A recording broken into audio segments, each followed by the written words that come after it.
I was visited today, as we all were, by school kids and people that were advocating for their schools. And we all know the same thing we hear every day, that they need more money, they're broke, we're cutting them, unfunded mandates, et cetera, et cetera. And I was visited today by a great group of kids from the Averill Park School District. I've been out to that school, sat with them, listened to what their problems are.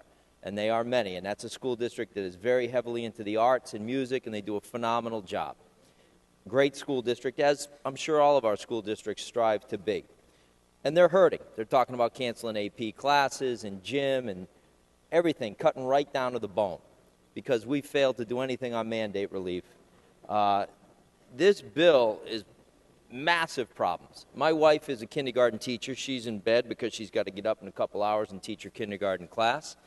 And she gets evaluated all the time, as Deborah Glick said. Teachers get surprise visits all the time. She sails through them because she's a great teacher. Ms. Barron was a principal. She's been through it herself. We are going to handcuff principals to not do their job. This is, to me, not a state education function. This is a principal's function and a superintendent's function. They should be the ones that are able to go into the classroom and make the decisions on a local level about who is good and who is bad. And this bill's a joke because we're creating an evaluation system that prevents a principal or a superintendent from using a bad evaluation to get rid of a teacher. So it does the exact opposite of what it's designed to do when you have a bad young teacher. And I agree that they should be mentored and you should work with them, but nobody knows better than their peers and that principal and that superintendent whether they're going to be effective or not. And you give them a chance, you work with them, and then if they're not going to make it, it's incumbent upon the teachers and the principals and the superintendents to cut them loose, because that's how kids get damaged, by having bad teachers. And what we've done here, the governor said, I wasn't here in 2010, but the governor said you implemented a system that was, quote, destined to fail. I'm not going to criticize it because I wasn't here. Those are the governor's words.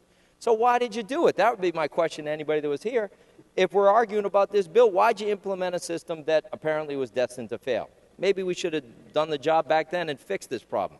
So here's the thing.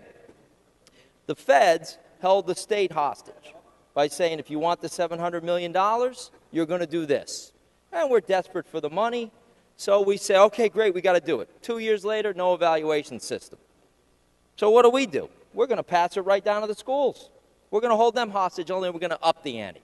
We're going to say, not only are you not going to get the race to the top money, we're not going to give you any increase in state aid. If that's not greenmail, I don't know what is. That's just plain mean to do to these schools that are just dying right now. Just dying. I mean, they can barely make it through. But yet, let's not address mandate relief. Let's not do our job there. We were all promised that. We've been talking about that for a while. 2 years now about nothing functional, nothing significant on mandate relief. Very frustrating to see this, what we're doing to these schools. And here's the other thing. Why, after 2 years, is this a message of necessity? Obviously, there's a lot of consternation about a bill like this. Both sides. We almost have Deborah Glick agreeing with us.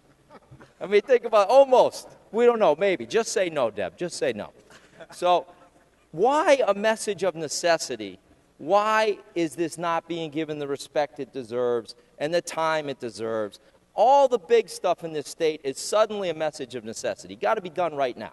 Barely read the bill and just jam it through. It's disrespectful to the people of the state. It's disrespectful to this legislature. And it needs to stop. We need to begin to push back a little bit and say, we are not going to operate this way.